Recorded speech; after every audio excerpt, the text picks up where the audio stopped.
Welcome to This Explainer. Today, we're taking a sledgehammer to one of the most pervasive myths in modern finance, the idea of absolute crypto anonymity.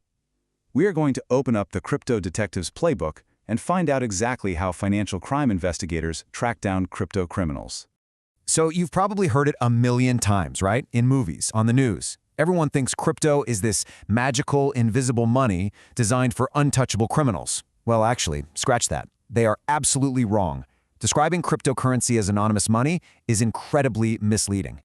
Here is the difference, and it's absolutely crucial. True anonymity? That's like an invisible person leaving zero trace. But crypto operates on pseudonymity.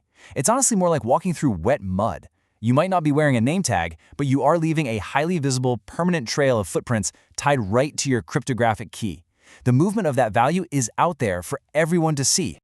Here is our investigator's playbook for today. We're going to cover the great anonymity myth, reading the financial map, unmasking the traveler, the criminal arms race, and building the control stack. Let's jump right in. Section 1. The Great Anonymity Myth. Let's shatter some preconceptions right out of the gate.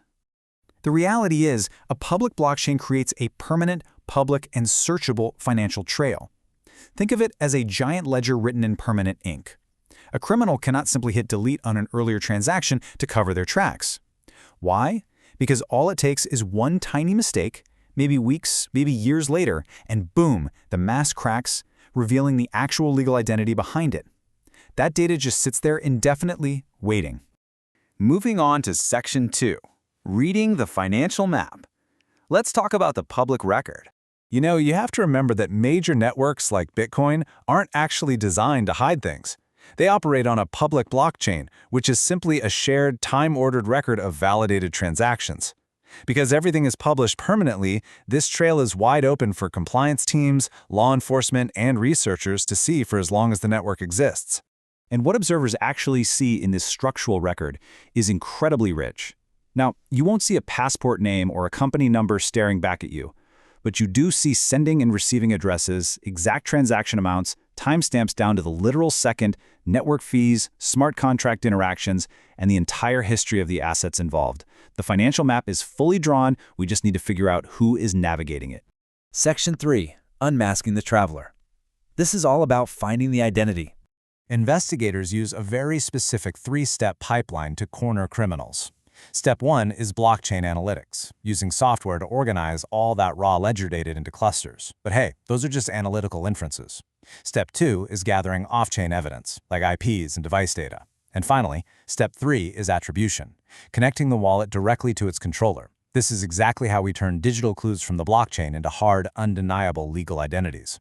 Let's zoom in on Step 2, those off-chain evidence sources, because this is where the magic really happens. When a pseudonymous address touches the wider, real-world economy, it creates a massive vulnerability for the criminal. We're talking regulated exchanges holding identity documents and login histories, bank records showing fiat purchases, seized devices handing over wallet apps and seed phrases, IP addresses, cloud backups. Even a simple extortion demand or an angry social media post can publish an address that links a real person to a massive transaction history. Now, if you're wondering if this playbook actually works in the real world, just think about this number, $3.6 billion.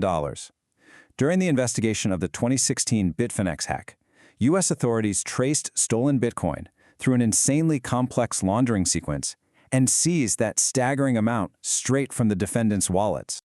These real-world enforcement successes are honestly mind-blowing.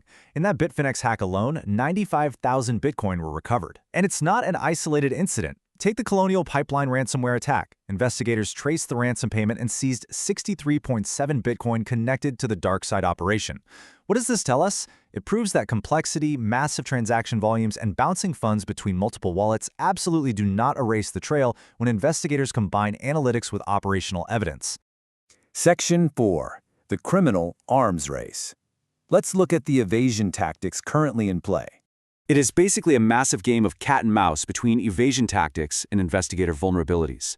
Criminals try to use mixers and tumblers to blend their deposits, but that just adds counterparties and operational fees. They try chain hopping or bridging across different networks, but that creates huge exposure at off-ramps and endpoint services. Even when they use privacy coins like Monero or Zcash, which actually do obscure ledger evidence, they still have to face endpoint intelligence. They still expose their IPs, their devices, or their exchange accounts. They try their absolute best to hide, but they just expose themselves in new ways. So, the key takeaway here is this. Evasion techniques create friction, not invisibility. Whether criminals are peeling off small amounts step by step or relying on self-hosted wallets, every single privacy step forces an operational decision, and every single decision is another opportunity to accidentally touch an identifying service and blow their cover. Which brings us to our final section. Section 5, Building the Control Stack. The modern crypto ecosystem is basically split into three main slices. You've got transparent public ledgers on one side, less supervised areas like DeFi and offshore markets on the other, and right in the middle, regulated provider records. This is driven by standards like the FATF travel rule, which requires originator and beneficiary information to accompany transfers. It is rapidly expanding the identity layer at major entry and exit points across the globe. To actually navigate this, institutions have to build a resilient control stack. Effective investigation means layering these exact controls. You need to understand customer context. Why are they using crypto? Does it fit their wealth and occupation? You screen wallets for high-risk direct or indirect exposure. You monitor transactions bridging on-chain activity with fiat money. And crucially, you reconcile travel rule data with blockchain analytics, all while requiring transparent methodologies and human review. Risk scores are fantastic, but they're just investigative signals, not automated verdicts. But let's have a quick reality check here. We must acknowledge the limits of surveillance. Tracing a visible path shows exactly where assets moved, but it does not automatically prove who controlled the keyboard at every single address. Address labels can be outdated or just plain wrong. Clustering heuristics can be weakened by shared custody and privacy tools. The blockchain gives us clues, but isn't completely infallible without human context. So, what's the right posture for financial crime leaders? Well, you need to avoid both blind technological optimism and utter fatalism. Treat crypto for what it is, a distinct environment where some information is incredibly transparent and other information is deliberately obscured. The strongest programs out there don't just rely on software risk scores. They combine deep blockchain intelligence with old-fashioned cyber evidence, robust customer due diligence, and international cooperation. You really have to understand exactly where public records and private keys intersect.